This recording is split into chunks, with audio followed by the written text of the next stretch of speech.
Hello दोस्तों, स्वागत है आप सभी का आपके अपने यूट्यूब चैनल एयरफोर्स जीडी। और आज की इस वीडियो में बात करने वाला हूं कि एयरफोर्स का जीडी कैसे क्या होता है। तो ये आज हमारा सबसे पहला वीडियो है, तो वीडियो को लाइक ज़रूर कर देना। और इतना ज़्यादा एक्सपीरियंस नहीं है हमारे यूट्यूब पर, इसलिए ये हमारा पहला वीडियो है, तो प्लीज़ इसको शेयर भी करना। और आज की इस वीडियो में हम बात करने वाले हैं कि आईएएफ के जो फेज़ 2 है उसमें जो जीडी की प्रोसेस कैसे क्या होती है। तो शुरू करते हैं आज का वीडियो। दोस्तों, जब आप जीडी देने जाते हो, यानी कि जब आपका पेपर क्लियर हो जाता है, 81 टेस्ट क्लियर हो जाता है, फिर उसके बाद आपका जीडी होता है, तो आपको कैसे क्या बिठाया जाता है और कैसे क्या आपको वो जीडी कराया जाता है, उसकी सारी प्रोसेस मैं यहाँ पर बताने वाला हूँ। दोस्तों, जैसे आप फेज़ 1 यानी कि 81 टेस्ट क्लियर कर लेते हो, यानी आपका पेपर क्लियर हो जाता है, उसके बाद आपको शॉर्ट लिस्ट किया जाता है फेज़ 2 के लिए। और फेज़ 2 में आपको बुलाया जाता है किसके लिए? फिजिकल के लिए, और साथ में फिजिकल और जीडी देने के लिए आपको बुलाया जाता है। तो फेज़ 2 में आपके 3 टेस्ट लगते हैं। नंबर 1 टेस्ट होता है फिजिकल का, जो कि मॉर्निंग में होता है। फिर उसके बाद होता है SRT का टेस्ट, और फिर DFT, और फिर साथ में उसके होता है GD का टेस्ट होता है। तो GD के टेस्ट में आपको कैसे क्या बिठाया जाता है? तो आपको एक राउंड शेप में बिठाया जाएगा, और राउंड शेप में बिठाने के बाद यहाँ पर देखिएगा, यहाँ पर होंगे 3 विंग कमांडर या फिर जो ऑफिसर्स होते हैं वो बैठते हैं। और फिर आपको यहाँ पर आप सामने बिठाया जाता है।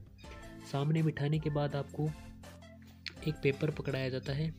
उस पेपर में आपको टॉपिक का टाइटल वगैरह कुछ भी नहीं दिया होता, बस टॉपिक का पूरा जैसे टॉपिक पूरा दिया होता है, और उसको आपको पढ़ना होता है, और फिर आपको मन से बताना होता है कि ये टॉपिक इसके बारे में दिया हुआ है।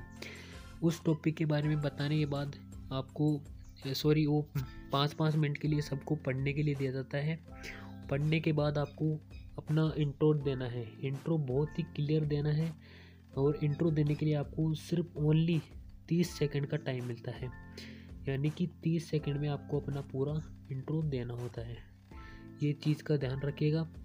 और फिर आपको टॉपिक के बारे में बताना है कि टॉपिक किसके बारे में है, यानी कि टॉपिक का टाइटल क्या है।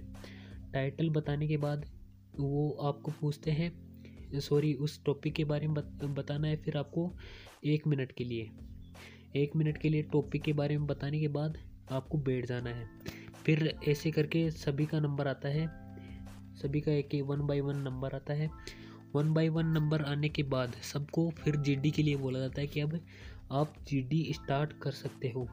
तो जीडी स्टार्ट करने के बाद आपको क्या करना है कि अपने नंबर का वेट करना है, या फिर अपने नंबर को देखना है कि अब मेरा आ गया नंबर, अब मुझे बोलना है।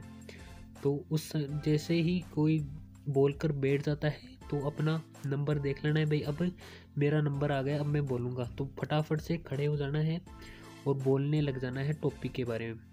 ध्यान रखना कि टॉपिक से बाहर बिल्कुल भी नहीं जाना है, ये चीज़ का ध्यान रखना। टॉपिक से बाहर गए तो समझ लेना आप डिस्क्वालीफाई वहीं पर हो गए। और एक इंग्लिश में बोलना है, इंग्लिश टू इंग्लिश चलेगा, और इसकी तैयारी मैं आपको करवा दूँगा। फिर आपको बात करता हूँ कि जो स्टूडेंट्स होते हैं उनका जो आई कांटेक्ट होता है वो रखते हैं किससे? विंग कमांडर सर से। तो जो कि क्या है? गलत है। आपको आई कांटेक्ट रखना है, अपने जो ग्रुप मेंबर्स हैं उनके साथ आई कांटेक्ट रखना है, और किसी टीचर यानी ऑफिसर के सामने नहीं देखना है, क्योंकि वो आपकी क्वालिटी चेक करने के लिए बैठे हैं, न कि आपसे क्वेश्चन पूछने के लिए। इसलिए आपको अपने आप सामने वाले की तरफ या फिर सबकी तरफ देखना है। आई कांटेक्ट अपने साथ वालों के साथ मिलाना है। और आपका जीडी सिर्फ 10 से 15 मिनट के लिए ही चलेगा, 10 से 15 मिनट, या फिर अगर कोई ग्रुप मतलब ज़्यादा कैंडिडेट बैठे हैं किसी ग्रुप में, तो फिर वो 15 से 20 मिनट के लिए भी चल सकता है। यानी कि उससे ज़्यादा से ज़्यादा मैक्सिमम टाइम है 15 से 20 मिनट, उससे ज़्यादा नहीं लगेगा। और फिर आपका जीडी क्लियर मतलब जीडी होने के बाद 2 घंटे लग जाते हैं रिज़ल्ट को आने में। 2 घंटे बाद जब रिज़ल्ट आता है, फिर आपको मेडिकल के लिए एडमिट कार्ड दिया जाता है, और फिर मेडिकल का एडमिट कार्ड मिलने के बाद आपको वहाँ से छोड़ दिया जाता है।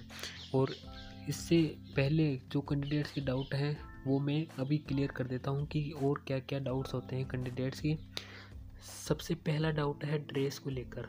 तो कैंडिडेट के लिए सबसे पहला डाउट बनता है ड्रेस को लेकर।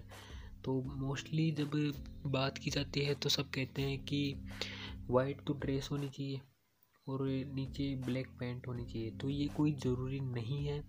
आप अगर शॉर्ट्स में भी जाते हो तो भी आपका सिलेक्शन हो जाएगा अगर आप तैयारी करके जाते हो। फिर बात करते हैं कि सर हम शूज़ वगैरह लेकर जाते हैं और फिर शॉर्ट्स वगैरह अलग से लेकर जाते हैं, तो क्या उनको वहाँ पर पहनने की अनुमति दी जाती है मतलब दौड़ के समय? तो बिल्कुल ये चीज़ कि इस चीज़ का डाउट मत रखिए, आपको वहाँ पर पहनने के लिए अनुमति दी जाएगी, टाइम दिया जाएगा पहनने के लिए। और जितने भी डॉक्यूमेंट्स वगैरह वो बताते हैं वो सब आपको लेकर जाने हैं। एक भी अगर आप डॉक्यूमेंट्स छोड़कर चले गए तो वहाँ पर आपको बहुत बड़ी प्रॉब्लम हो सकती है। और आगे भी ऐसे ही वीडियो आते रहेंगे जीडी से टॉपिक से रिलेटेड, तो चैनल को सब्सक्राइब कर लेना और शेयर ज़रूर कर देना ताकि आपको जीडी क्लियर करने में कोई दिक्कत नहीं आए और हम भी नए नए टॉपिक्स आपको बताएं जीडी से रिलेटेड। Thank you. सब्सक्राइब करके लाइक ज़रूर दबा देना। और ये हमारा पहला वीडियो था, अगर कोई गलती हो गई हो तो माफ़ कर देना। Thank you.